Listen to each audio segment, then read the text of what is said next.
Okay. So played again today. A few less hands, about 200 or so. Um, but had a lot of playable hands, which is good.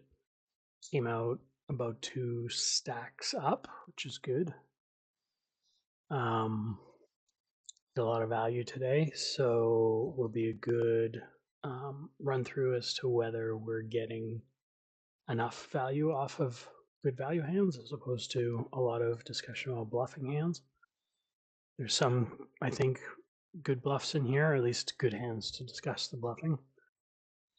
Intentions were the same as yesterday, just to continue to be favorable, neutral, or unfavorably aware as to each of our decisions. And knowing where in our range we are, um, and thus placing the proper sizing and frequencies of bets. Since we had a lot of value, I was tending towards more nutted hands and betting polarized, but obviously we need to counter this the times that we don't have the nutted hands, and we do the same with the bluffs, which I think a couple of hands I did do.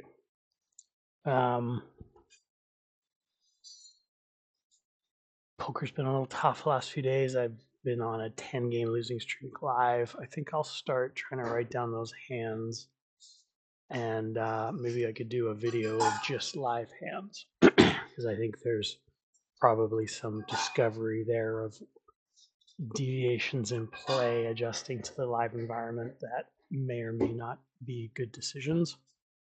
And yeah, I mean, live play is tough, right? Like you don't see a lot of hands. I'll see in those 10 sessions, I see probably the equivalent to maybe one online session, I guess. 25, no, actually, probably more. I guess since I'm only playing 200 or so hands, that's about what I play live in a session. So we could certainly quadruple or time at 5x, 6x, 7x the number of hands we see online in the same amount of time that we play live. But since I'm doing these short play sessions and reviews,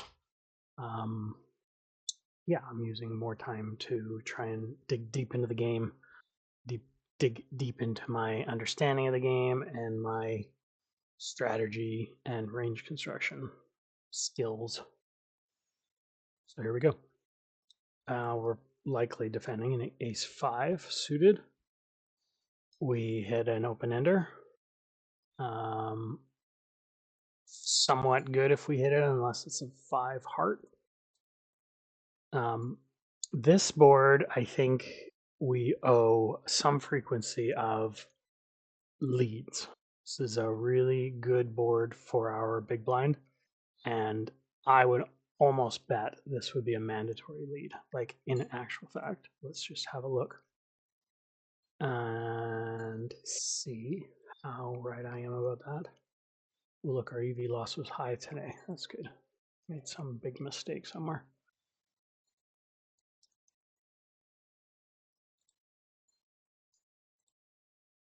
Queen what? Queen 5.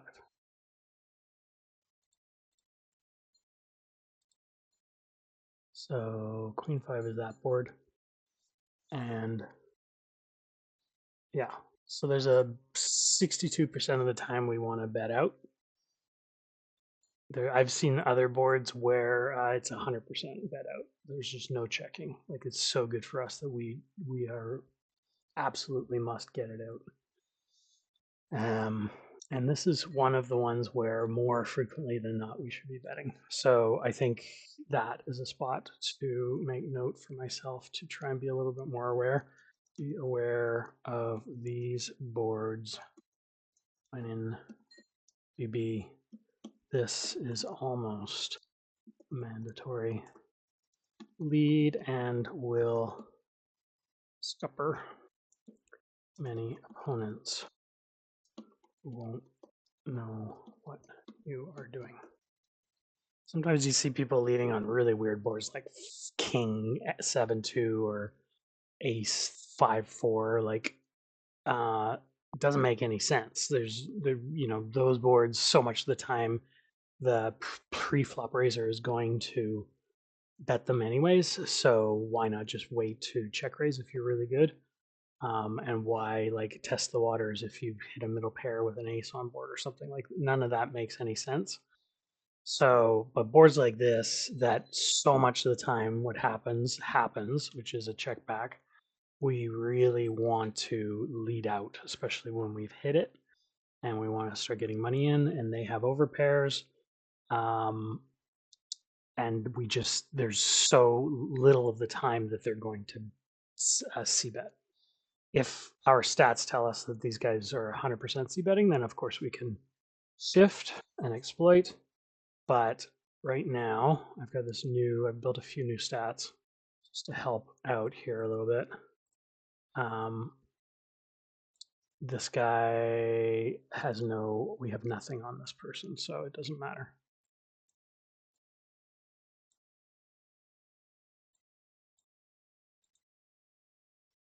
So anyway, some point lead. We didn't, so now we can, especially when they condense their range so strongly. All they have is overcards.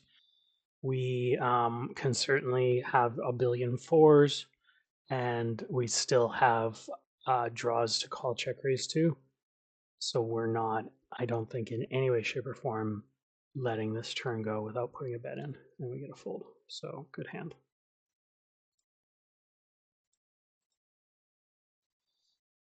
Also, Queen 5 is going to get tons of great folds from kings, maybe even some aces on the turn. Just so much good stuff can happen there. So there's no world where we're not doing that work. Let us do this. We can actually see bet sizes a little better. So we'll defend threes if we don't get too many big raises, and we just can check it. So I could squeeze with the threes, but I didn't. Queen 9-8, pretty dynamic board. I'd say as choppy to tsunami if we're going to use the CPS lingo. And we really don't have much piece of this thing. Three-way. I don't see any value in doing anything funny like check raising or leading or anything. There's no point here. This gonna hit these other two ranges, especially this guy VPIP 48, very passive player. Also, when it's showdown, significantly higher than normal. So any bets he's making on the river, we should probably be folding because they're very value heavy. When they check, the 6 comes. I don't know. I mean, this range is pretty heavily capped. But again, I'm not sure we have any necessity to turn this hand into a bluff. I think we can bluff with 5s. I think we could bluff with 7s. I think we could bluff with, say, 9. No, not Jack 9. Jack 7 maybe we would call. Jack 7 suited. We could bluff some middle-sized diamond draws. So I think even though they've capped themselves and they're quite, so we're all sort of condensing down here. I don't think the 6 necessarily says that we should bet. I don't think our range is that much stronger. I would be interested to know if that read is wrong. They lead for 1, and I'm letting it go because I got nothing, and they can have an overpair, any pair higher, like basically what beats us, right? This, like, we're bluff catching with ace king. We and this guy share the burden of defense, and I'm out of position, so I'm going to make him the imposition, the imposition player, carry more of the burden because I don't want to be monkey in the middle anymore. But we all both fold. King 10 will be a raise to open, called by the big blind. Notice our stack here, 41 big blinds, so half stack.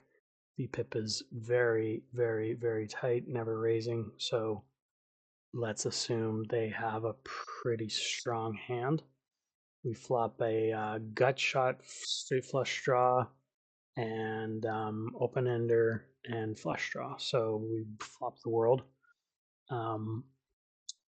We could easily lead out here, but I think they also have a tendency to bet, and because their stack is short, I don't have a huge urgency to like pile money in.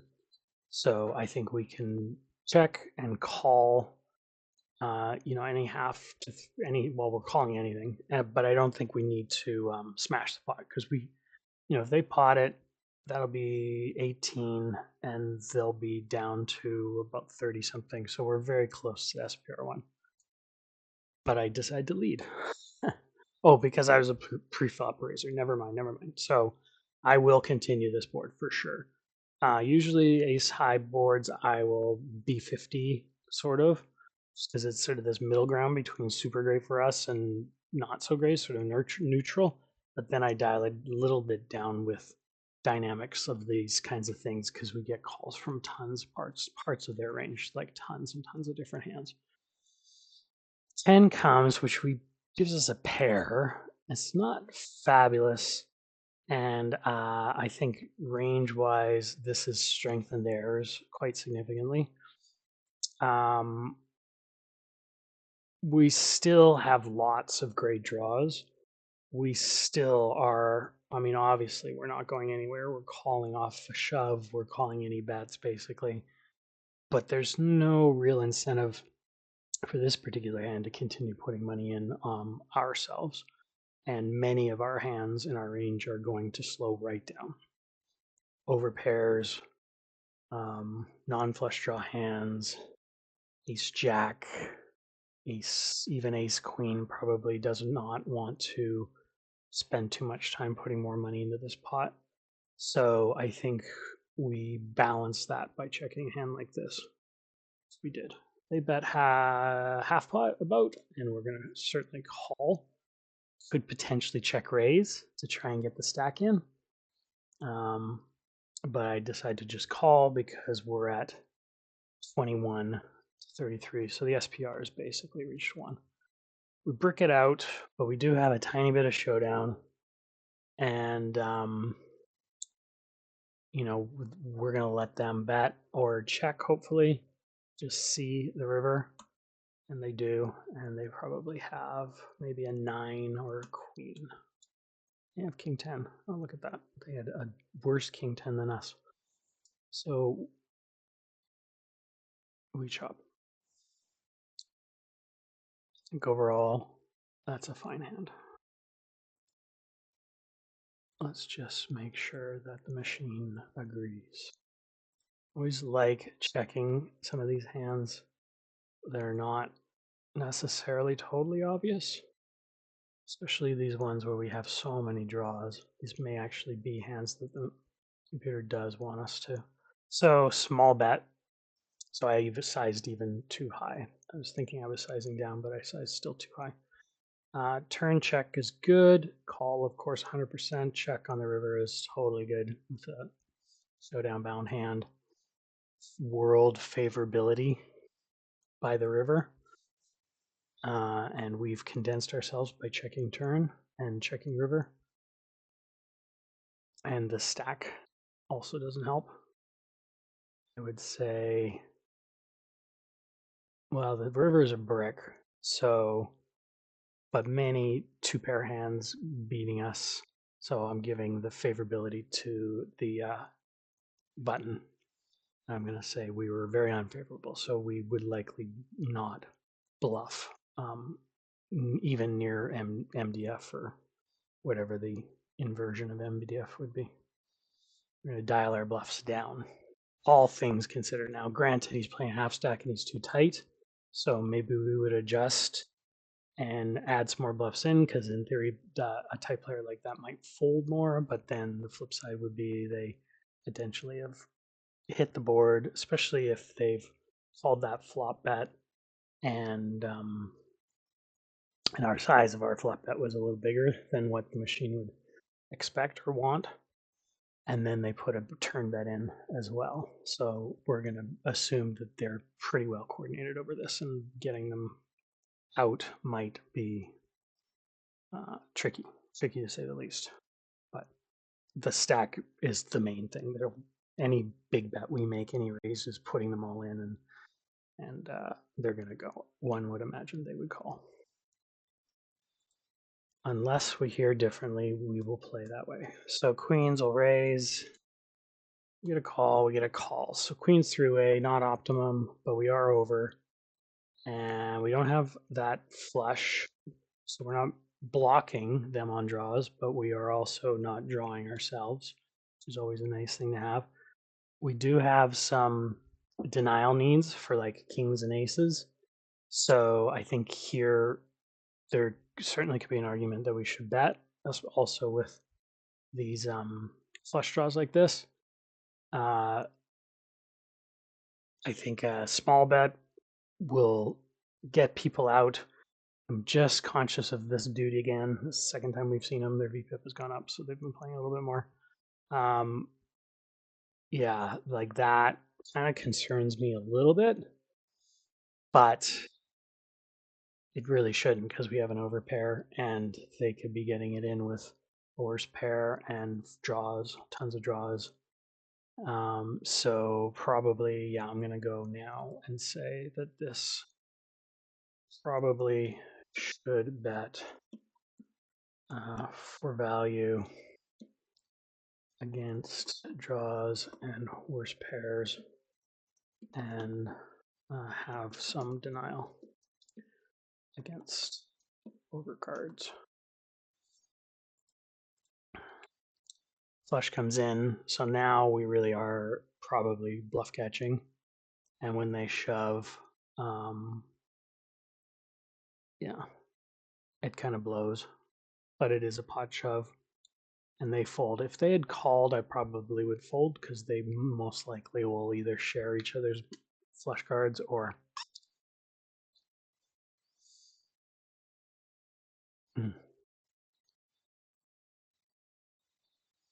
I guess this tends towards a bad player. So we're going to increase our calls here. Against a properly stacked player with a pot size bet on out of position into two people, with money behind to be at risk, we probably only call if we have a club queen.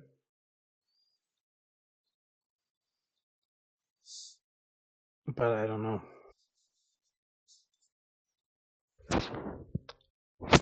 Maybe that's a mistake too. Maybe we really do need to just continue calling with overcards, as they could be potting with top pair. Doesn't seem likely with a flush on board, though. Doesn't seem likely that two pairs would do that either. They were early position open, so I'm giving them ace king suited. Ace queen, maybe. We block that. Ace jack, possibly ace 10. At least with one club card. So we call, and a 10 comes, and so we duplicate two pairs, and they had a set of sixes. So I think, all things considered, it makes sense to call against a short stack shove for one pot. If it was a full stack shove, I think at that point we might find folds. Definitely without a club redraw. So I'm going to give myself a good hand on that. I think it's fine. I can't check it because it was three-way. So the machine can't confirm for us. We get jacks now. We raise them, get called from the big blind. Ace on board, not optimum. We check a ton of aces that we've opened. All my suited aces are here, and we're checking like a good half of them, smaller ones, to protect that checking range. and maybe the ace two and ace, well, ace two and ace three probably we will bet, and then increase the ace up like through ace 10 or ace jack instead to check those. And don't have those sets whereas they do. So I would not expect many check raises on an ace board, but you never know. And they certainly need to if they have they'd have some polar range. So I guess could be two pairs and sets. And 5-4, obviously, 5-4, which I don't think I would have. So if we did bet here, we bet small, but a lot of the time I don't bet, which then protects hands like this very well. They put out a bet. We can't go anywhere yet. It's only a half pot bet, a little less. No, exactly half pot. So we're gonna certainly call once. When the queen comes now, we're third pair, and they have a lot more incentive to bet, to get calls from any king queen or queen jacks or any of those that are going to call one more time. Of course, the likelihood of me calling king queen on the turn, maybe king queen suited, and jack suited, obviously those ones, the heart ones. But they don't, and we don't either. There's no point in betting there. We just want to showdown, and they showdown 6-9. This makes complete sense. I don't even know what that is. 6-9. 6-9. Where are we? Here's the button. There's the big blind. Okay. Check, check. So just a pure stabby bet.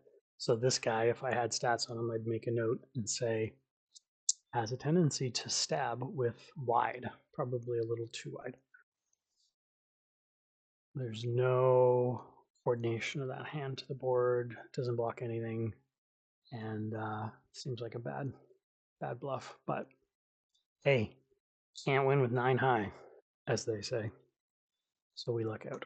And we're going to raise the kings. We call. They get a call. We get a call. So here you go. This board lead. No, they should lead. We already talked about that. Should see a lot of those. I have some relatively good stats on this person. Look like a pretty good player. I don't see any bad. They got good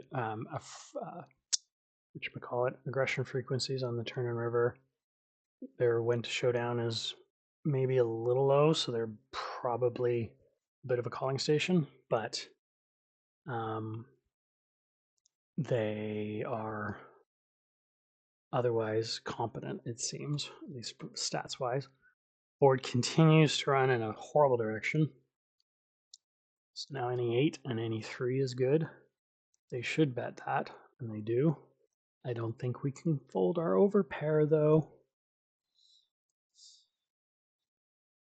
I think we call once and then reevaluate. We call 28, 20 is 48. So a half stack. Yeah, it's getting close. It's getting close. You have to be careful. So we duplicate the 2 pairs, which is good. The straights are no good, or the straights are still good, and lots of houses. We're the cutoff, so we do have some of those. We have 7s, we have 6-7, we have 7-5 sometimes. All hands they have as well. Flush draw busted. Question now becomes, do we bluff catch when they 3/4 bet? I think probably the machine will say we should. There's just too many busted flush draws and the potential for bluffs on this board for smart players who have a high aggression factor. 2 is pretty high, 3 is very high, I think.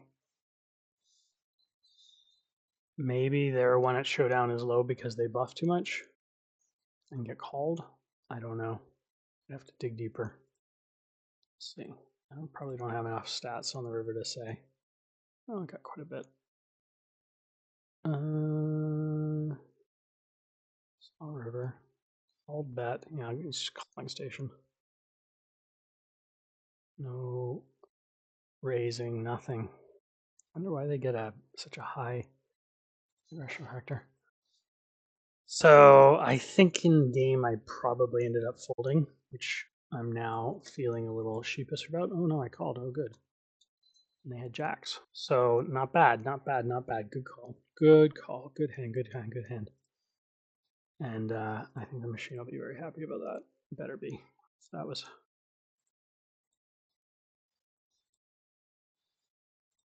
Oh no, wasn't happy. Probably because we should. I'll bet you it's saying too. Oh no, it's good. Well, I get a little bit of a NA there. I'm not sure what that means. Doesn't know what the EV is. So otherwise, we've done good. The imposition is low in terms of frequency, but the EV is the highest for the checks. And then it has some big bets, which kind of surprised me that they would be there just because of how check raisey that board is. I guess most people will know not to check raise big bets, so that's what protects us to a certain extent. And these overpairs, this particular overpair is very vulnerable to an ace. So I can see why the C betting with a big amount makes sense. Anyway, still a good hand.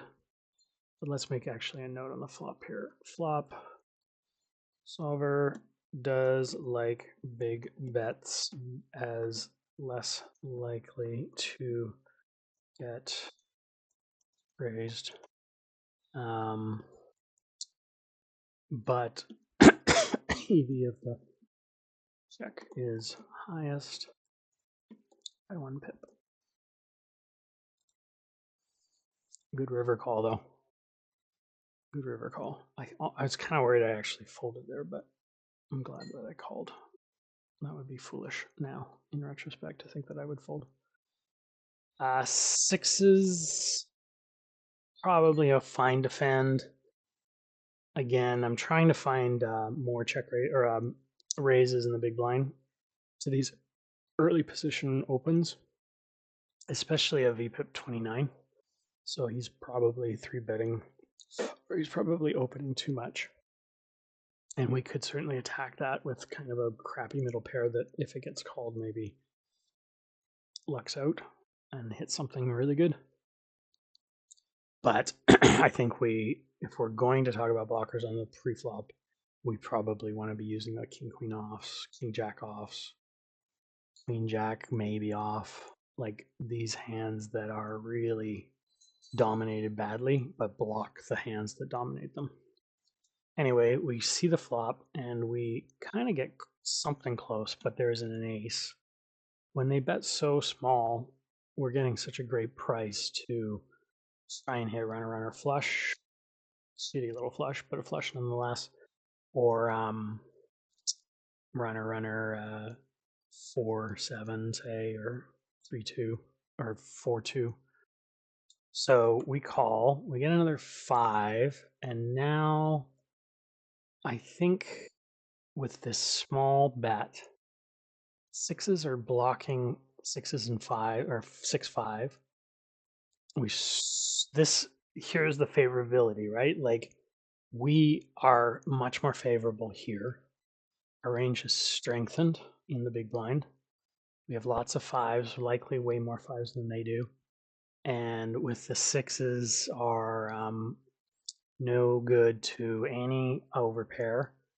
Aces are unlikely to fold to a raise, but we could certainly get folds from lots of other hands that are better than ours. 7s, 8s, 9s, 10s, jacks even, maybe even queens. All these hands are terrified of the ace. They're betting small. This to me feels like a really good check raise spot. And I feel like I didn't. I feel like I just folded. So let's just look and see if this post analysis is more sensible than my gameplay. Duke. No. Machine's good with a fold. Oh, it's good with a call too. It's actually a little better EV-wise call, but there's no raises there. So not wise to raise, but which hands would raise. Maybe things around the ace, possibly.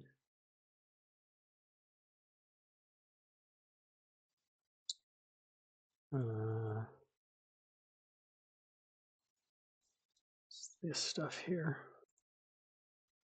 Raise. It's just not that many raises. It's so overall, yeah. I mean, I'm not off of raising with tiny pairs. The fours, there are some sixes raising. Maybe a pair of sixes is just too strong, but these other sixes, these are all, are they flush? Yeah, they are draws. So they could be raising to just try and get ace highs or ace pairs of aces maybe to fold. I don't see any pairs of aces that fold. The raise is 6%, so it just isn't really any raises. Let's say we did do a proper hefty little 100 and we get folds from ace tens and we get some folds from ace queens, so we do get some top pair folds. We get all of none of those are there. Interesting that none of their pocket pairs, probably they don't bet for that small size, maybe. They're probably all just checks. Yeah, they're all checks, so that's why they're not there. So we can't expect to fold them out if they're not in the range. We get folds from a lot of hands we are beating. Kings. Really not a lot that we are already not beating. Even fives are calling. Okay, so on some, probably not the hand to check raise with. Find a call and also find a fold. A little bit better to call, but otherwise find a fold. So we'll give that a good hand as well, but we'll just say turn tiny bit more EV in calling, but marginal and low frequency fold. Assume goes up. This fold goes up when they are over concentrated with aces. They have to check back some of their aces to protect their river against this five or against any fives. They really are lining themselves up to get check raised. Okay, that's fine. Ace 10, it'll be open from the small blind we re-raised. So instead of calling, I think I prefer a re-raise again and get all kinds of pairs and stuff to fold. We check to them, they check. So they've whiffed. And then we pick up a gut shot. And I think I decided that the whiffery, so to speak, is actually starting to come in for them. So they probably have opened, say, re-raised with Jack 10, say, re-raised with King Jack, Ace Jack. A lot of those will check the flop, especially one that's this kind of draw heavy, I suppose. It's not that draw heavy. I guess it's just got a flush draw. Otherwise, I would probably bet the queen after check raising and getting a call, but they didn't, I don't think. Let's see what happens. Oh no, they do bet. Okay, so they put a big bet in. All right, so here was the plan. The plan was to call, which puts us at 34, 44, 52, and we're we're way off SPR 1. We're say like we're 2, SPR 2, maybe just a little less. So if we spike the magical king, sweet. We will check again and then check raise all in. If we hit a flush and they bet again and they downsize, I think we raise that with the nut blocker. That was my sort of in-game plan here. They can't have a nutted hand, and if we shove with the ace heart, then we can get folds from top pair and a bunch of stuff, even some kind of queen jack, maybe even a queen jack might fold, possibly.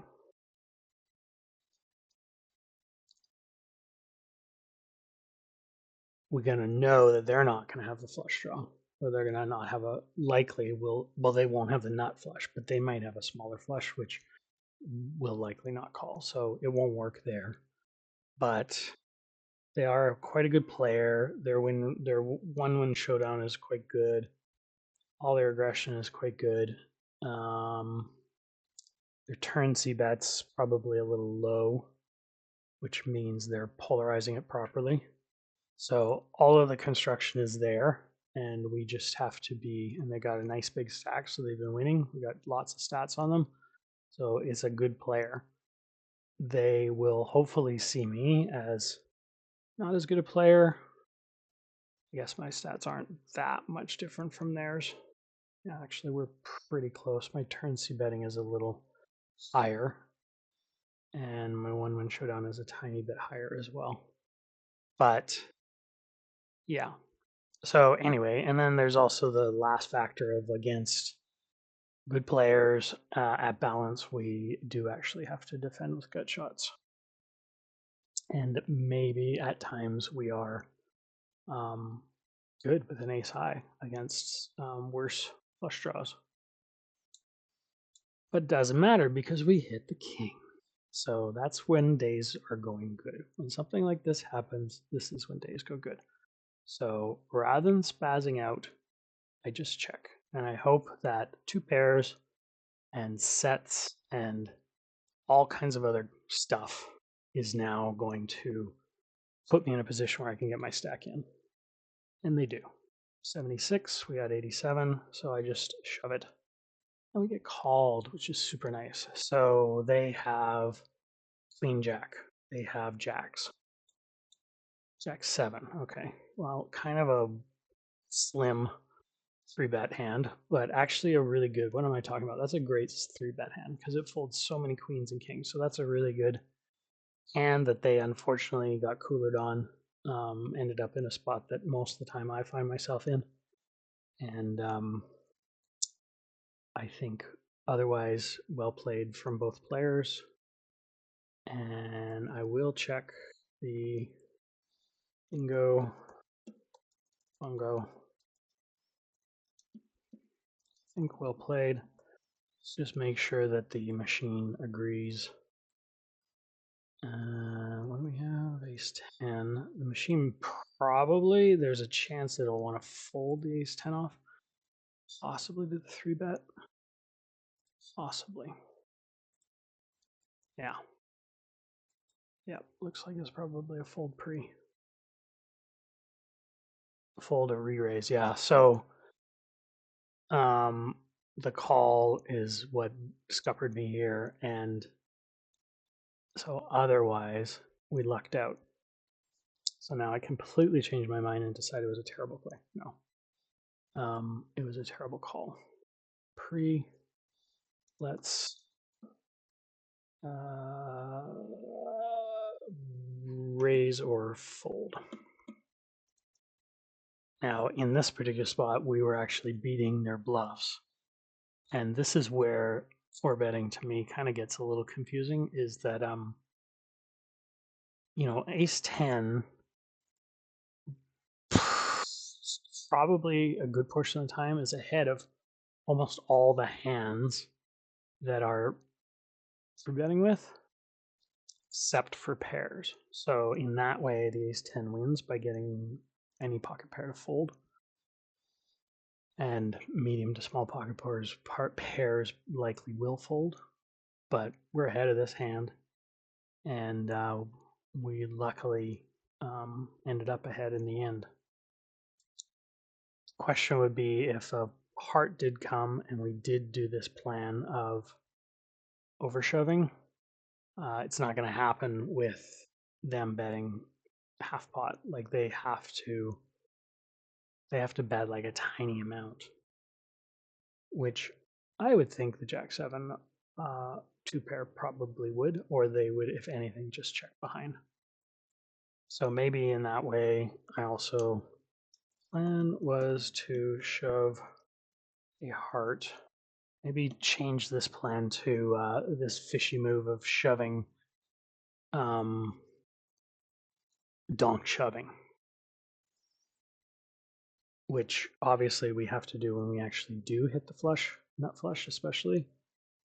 Maybe donk, maybe even donk shove a heart.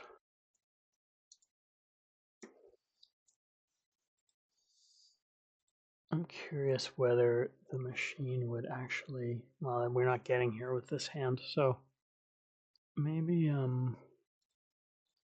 let's try something like ace jack, raise, small blind, falls, shoves, ace queen. So, oh, this queen's on there.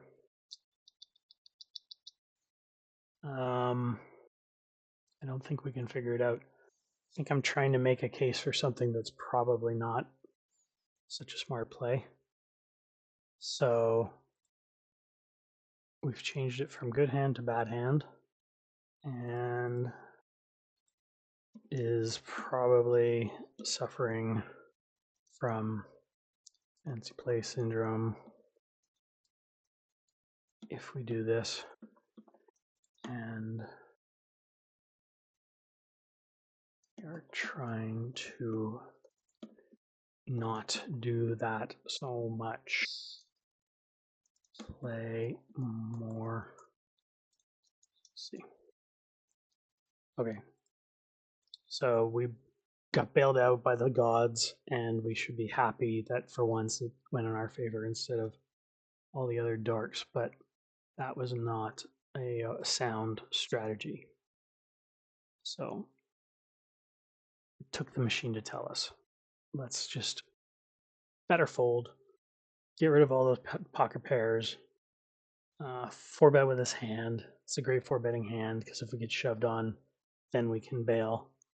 And let's just start doing that a little bit more instead of cold calling stuff like this out of position.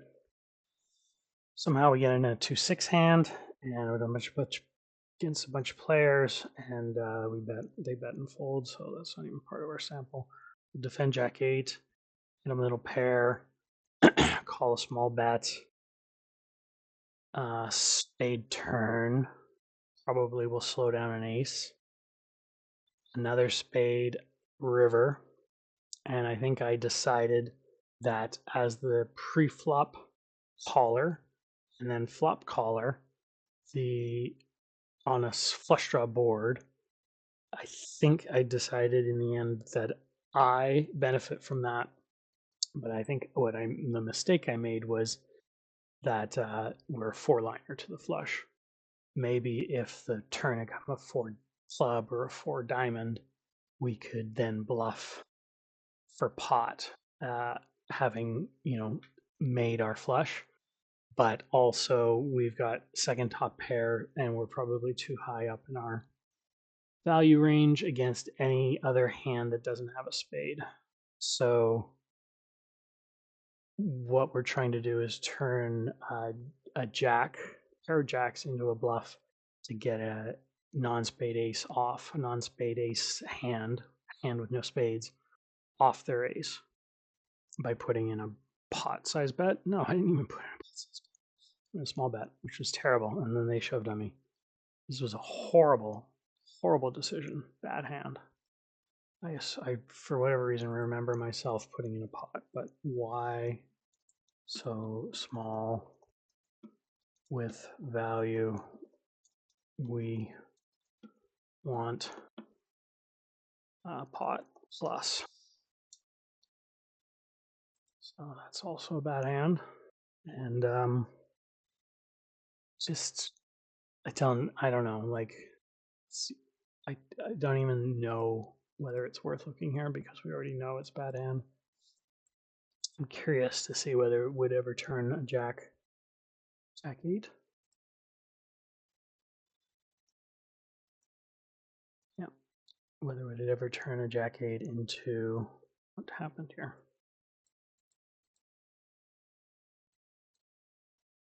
Jack 8. This one. Fine, we're fine, we're fine, we're fine. And yes, that was, see, there you go. So the instinct is not wrong. Let's try and go for a bluff. Most of the time we're checking, but when we do decide we're going to bluff at some small frequency, we can bluff, but we need to put in a proper size, pot plus. Why that's B37? I don't know, but it just asks them to just go crazy even if they don't have a spade. And what none of their stats tell us that they have anything but lots of showdown, and their river aggression is low, so they likely are strong here, probably with the ace spade. They probably, oh no, the ace spade is here. King spade, maybe ace king, I don't know. Whatever. Some good ideas. And this was the main note on that. Probably not too bad a hand. Now, king 9 will open, and then we hit a flush draw. Sizing is a little small, but usually I revert to just small sizes out of position, heads up in the blinds, because we have so much of our range that we'll want to bet most of the time. We get raised, so of course we're going to call. We could look at raising.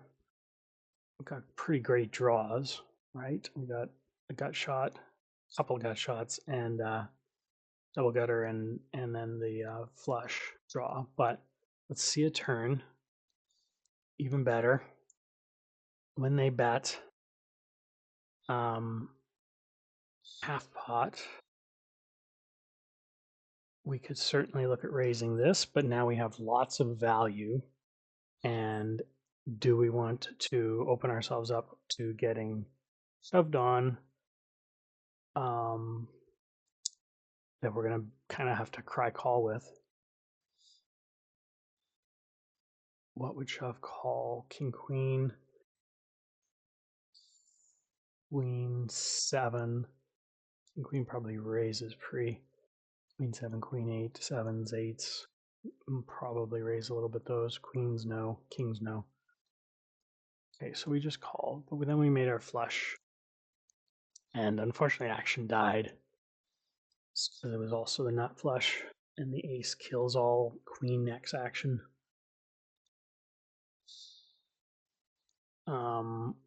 I don't think there's many leads here. I guess if we have the instinct to create leads when we are bluffing at some portion, we also probably want some leads here, but there aren't any in equilibrium. I mean, it's got EV, but it's significantly at least a blind lower, half a blind lower. So the raise is there, but it's much lower EV than just a call on the turn, and same with a call on the flop. So we played that pretty well, I think. But hitting hands, look at that, hit a flush. Wish we could have hit the flush last night when we were betting almost $1,000 into a three-way pot to win $3,200, I guess. What would it have been? No, I bet 700. I called a bet of 700 with a nut flush draw against 2 other covering stacks, so I would have walked away with 2100. And if we'd hit the flush, but unfortunately somebody else had a baby flush. The shover had baby flush, and then the other guy had a top pair. So that guy who'd never played poker before won everything, which is great. Hopefully that means he'll come back many times. Oh, sorry. So yeah, we don't bet the river, and they check it back, and they have queen something. Yeah, queen 10. Out of the small blind, small button, and they call. We have over on a kind of raggedy flop. I think we could put in a bet here, but we don't. They do. They put in a half pot bet, which of course we're calling. We could raise, certainly raise, but I don't want to like exclude anybody from having the opportunity to bluff me. And yeah, maybe a raise would be good for denial factor. When they half pot again, I think if you know what, if they had gone under half pot, then I would raise. If they're at half pot and over, I'm sort of more inclined to call and just let them keep barreling. A raise really screams better over pair, and you know, they have like nines or something. Sixes. I mean, they could easily have a set too. They could have 7 or 8. We don't have 10-8. We got tens. We have some sets. And then they keep going, and so do we. We got a call. Unfortunately, they had big stacks, and so do we. So, you know, do we want to have gotten the stack in by this point? I'm not sure that there is much need, especially for a bet of half pot. Was that last bet a half pot as well? The last bet was third. Last bet was, no, it was about half. So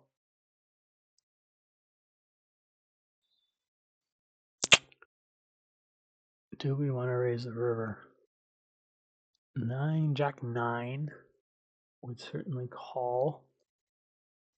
All we have is an overpair. We don't have any set. We're not that value heavy. We're not in that the high value portion of our range, I don't think.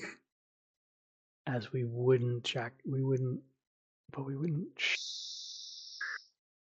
We would definitely have 3-bet with most of our pocket pairs.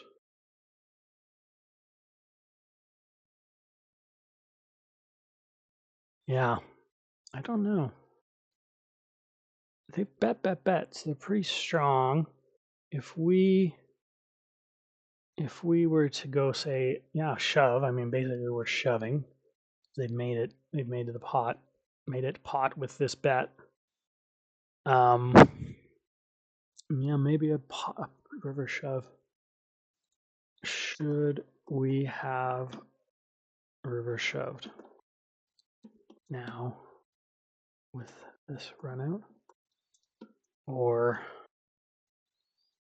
are they just too value heavy with 3 B50s? I don't know. If they were bigger, it would be more polar. The fact that they're right in the middle screams something like nines or nines. Like, what else would it be? It's not queens. It's not. It could be 8 sevens. It could be, obviously could be a set, and they're just value towning us. Ace 9. Bet. No draw. Straight on the turn. Straight draw on the turn. Bold. So we didn't lose any money that day. Miss out on any money because he wouldn't have called a shove. But if it was nines, would they call a shove a river shove?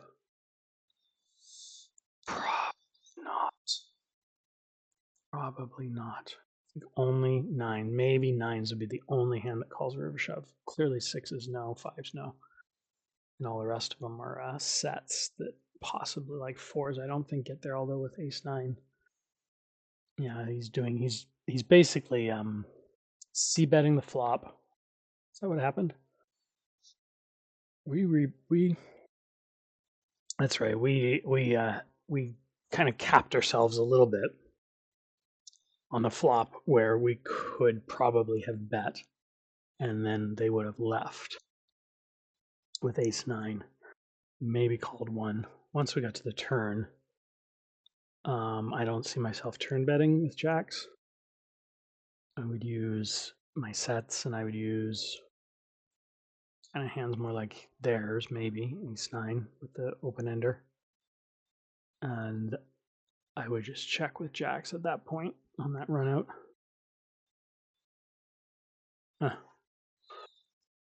Let's see.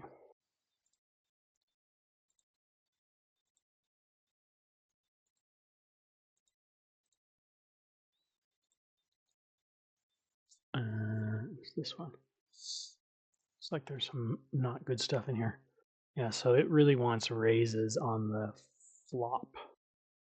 So denial raises on the flop. We want to lead big and then check raise when we aren't, when we're just checking. So probably not the best. And then at this point now it is okay just to check call, check call, check call. Well, actually turn is mostly raises as well. Actually lost quite a bit of EV by not raising the small turn. I think I've like in the old days I kind of got myself beaten up a little bit with pocket pairs like this by getting my stack in on hey I'm good I got an overpair I'm winning all the time and then end up just getting owned by sets and two pairs and straights and all kinds of other things. So I think I've reverted to playing these a little bit more passively, especially when somebody is willing to put money into the bot. Um, at the end of the day, we want a better pot by calling against this particular hand, but against nines, we probably could have gotten closer to the stacks in with a check raise potentially. And we also do create lots of denial. We got lucky. So today is kind of a lucky day. We did not run out kings or aces, an ace or a king or even a queen. So in that way as well, those are those hands potentially could be betting for half pot, and we certainly don't want to let them get there for free with our jacks. So there is a lot of denial in the hand, especially when we flopped well. So I think we're worth making a note. Flop and turn and turn. There are mostly check raises as we have a lot of denial from ace X and king X that may be bluffing and value from nines. Basically, I don't think there's any other value that we're beating. And maybe tens and and tens, 10x. So small raise likely. This is this thing of like, they're polaring themselves. They are polaring themselves to a certain extent here, and we want to generally not repolar or bet into a polar range. But I guess the hand is strong enough that is not the case here, I guess. Let's just look again. Solve portion. Uh-oh. We are check raising jacks. What else are we check raising? Say on the flop. Right. Bet 50. raising the small 35 with a lot of our range around all around the 10-8s. Looks like 10s, 9s, 8s, some portion. Jacks. Yeah, probably have a lot of denial versus the aces coming in. These hands blocking the bigger over pairs. So they wouldn't be there because they likely aren't going to slow play those. Yeah, it's interesting. And then all of these things are also, you know, 10, yeah. These ones are also bluffing. See, I would have just thought that was just too far down in our, where is it? It's up there. 70%. And there is, okay, so it's kind of, we're actually check raising out of this part of the range. It's all of these kinds of hands, queens, kings, aces, okay. They're all basically the same. Jacks is at the bottom of them, right at the bottom. And that's the most raising portion. All the rest are raising a little bit, but Jacks is the only one that has these bigger raises. Just a tiny little bit of them. I guess because the denial is so much against queen, king, and ace. I'm trying not to think too much of like making bets for denial, but to use value betting and get the benefit of denial. But maybe in this case, I needed to think a little bit more about that denial. Make that note. Yeah. Need.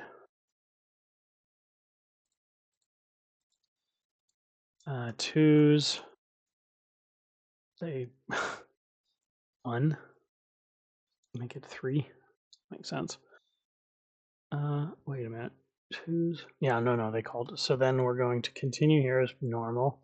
Then an ace comes, and I think aces are really good for my range. Is there all the kings that are here, and we're going to use these small pocket pairs that can't win other ways to do that. Queen 9, queen, jack 9, something around there. Maybe, yeah, the fact that there is a flush draw and we don't have one of the blocker cards to that means they might fold flushes possibly, but nah, probably not. Anyway, I think that's fine. Ace queen gets 3-way.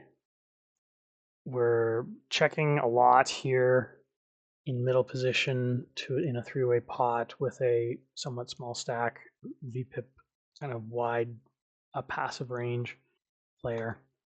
Then we pick up a flush draw. So now I think we can start to weed the herd a little bit with a small bet. We get a call, which is wicked. Brick the river.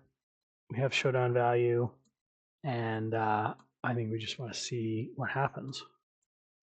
9-7, so 1 flush draw. Jack 9, a worse hand. This is great. So we win the pot anyways. No point in barreling more into kings or king jack or king queen or whatever. 9's open, get called. So we're out of position on an ace board. We check this a lot of the time, so we do it here. Calling with a backdoor flush and pretty well nothing else. Reevaluate turn. Now folding. King 10 opens, gets called. Very passive. Everybody's very passive today. So it was a good day. We hit top 2 pair, but on a diamond draw. So most of the time we're doing nothing but checking or small betting. I think we probably should have put in a small bet here to try and, I don't know what, protect the hand from what? We've got a great hand. Doesn't need a lot of protection other than the fact that there might be a 4th diamond, but if we bet the 4th, anybody with any diamond in their hand is probably going to continue. And here comes the 4th diamond. They bet it. We should call a half pot bet. Ace now comes, so ace 10, ace king, queen, lots of straights, finish. Those hands are not there because he's in the big blind, but they have a billion of these diamonds. And when they pull her, I think we just let it go. I think we call maybe ace king. We called straight. We call sets, and we have straights that we can call. There's lots of other better value hands to call than king 10. I think that's the way to go. I don't know really how to defend a diamond. We've got tons of diamonds we can call with. I don't know how you defend a diamond, a 4-card diamond bluff board. Like, what's bluffing? What have I bluffed before? I just bluff into passive kind of calling ranges. I don't usually bluff into polar ranges. We did give it up on the flop. They could potentially be kind of rando bluffing anything, I suppose. Their stats certainly show the potential to do that. Look at that 3-bet. Jesus, like pretty well 3-bet everything. Why didn't they 3-bet me? That was like, they 3-bet everything, but maybe only not from the small blind or the big blind. Big blind. No raises. Squeeze. All 3-bets. Call 3-bets. Their pre-flop progression is crazy. 6.5. But not against me that time. So they just had some medium pair. We'll raise the early position. Get a call. They go half pot. I think this is a thin call because we could be up against lots of better aces. But we also have a backdoor and we need to defend. And there's not a lot that we would defend here. A lot else for us to defend versus a half pot bet. And then it's check, check. And then when the queen comes, here, I think we have a great bluff possibility. We block ace queen, we block queen 10. Both of those are likely in their open ranges suited. They have some denial on the turn now that a flush has come in to get another bet in. They know they can get lots of calls from worse pairs. There's no reason to slow down if they have a queen, if they have king, queen, ace, queen, queen, jack, queen 10 even. I think the fact that they check the turn and that queen does pair, I'm going to say that gives us a high favorability because we would certainly call a half pot bet with a top pair, would not necessarily do anything else. And we have the blockers. So I say we go for it. If I had a queen now, I would bet pot. Bet half, 3/4 pot, and we got a fold. So I think a bigger bet there would have been better, but I'm not hating the fact that I used it as a bluff. And this all went to hell. So we should have re-raised, I guess. What happened here? We raised and they called. I don't know why this thing is broken. They raised. Oh, and we called. Is that what happened? Ace 10, ace 10, ace 10. That one.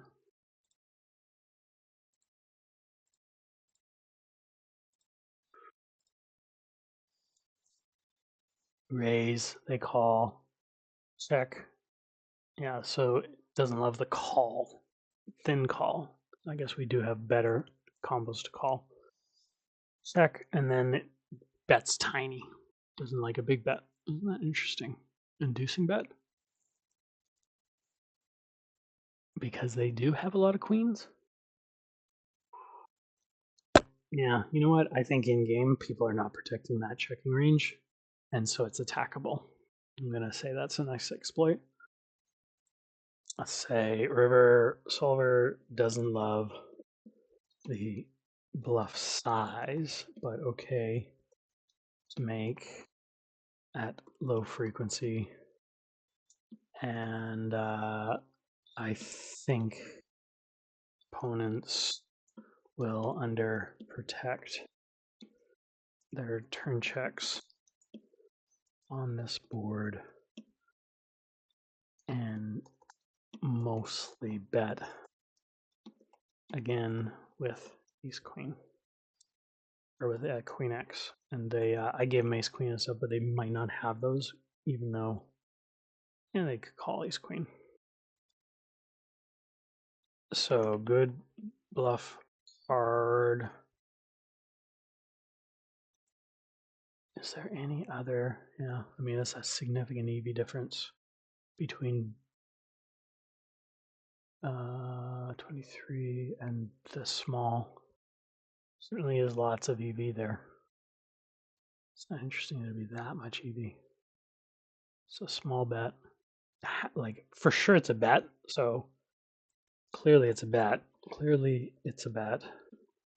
Bet almost 2x EV diff, but size. Small is all that's needed.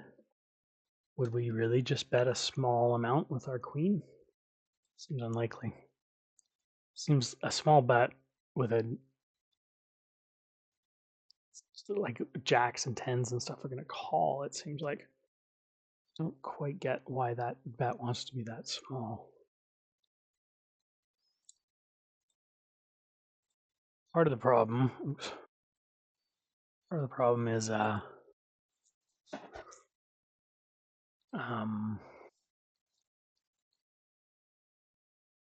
don't remember what part of the problem is.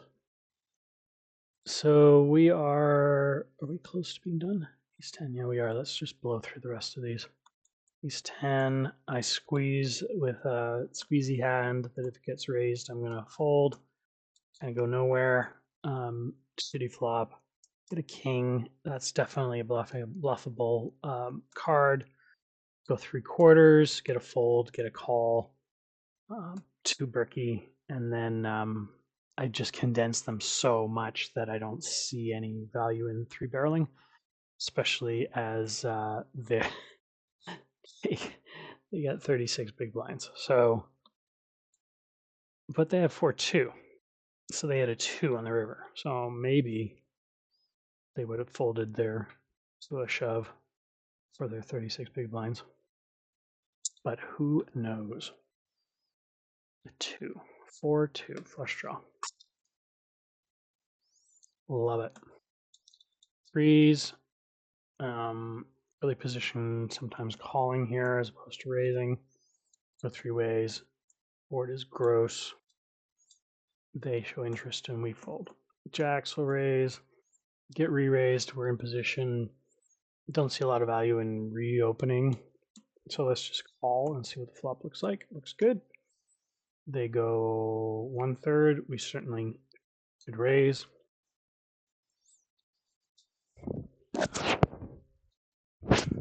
And I think I likely call.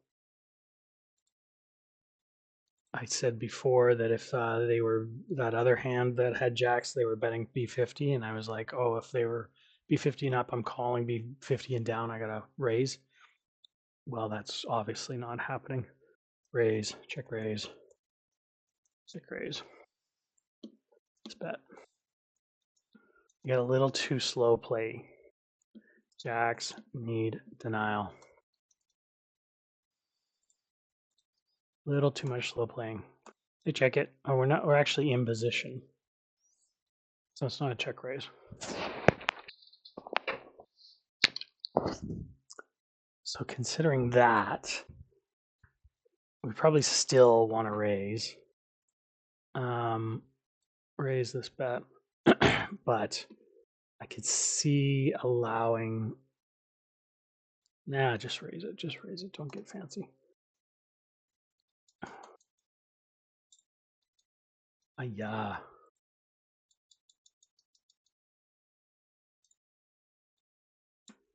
And then stuff gets bad, and I think we just check back.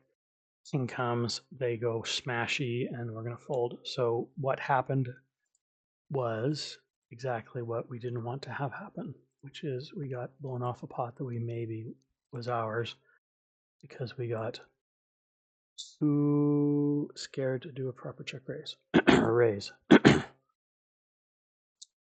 Yeah. And as it turns out, we don't have to raise here. So never mind. We could raise the turn. Or we bet the turn when they check to us. Still more EV to check it though.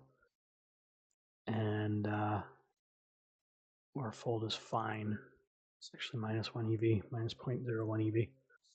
So no. Although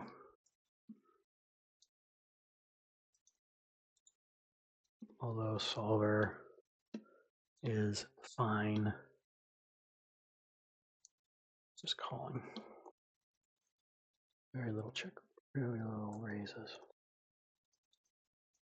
On turn, there's bets, but EV is better. Let's check.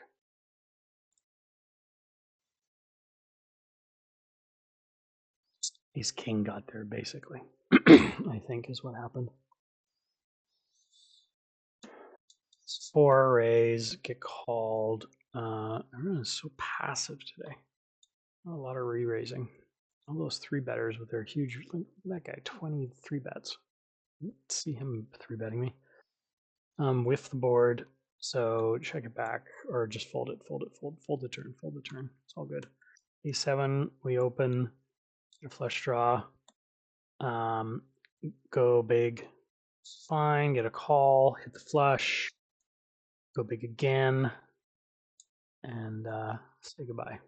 I could have possibly small bet there to induce, but look how passive they are. They haven't done anything. The river, they're crazy, but wow, why is their showdown rate so bad on the river? It's nuts. They're like a calling station to bad hands or something. Surprised they didn't call there. That's it. So that's a pretty good session, I think. Nice to book a win, and generally, I think for the most part, fairly well played. There was a few bad hands in there, which we will try to continue to integrate. Probably at some point, I should go through all those bad hands and, I don't know, distill some sort of overall lesson of like what's the continuity between all these hands. What am I doing that can be brought as a broad heuristic? But yeah, I think that's it. Tomorrow's a day off.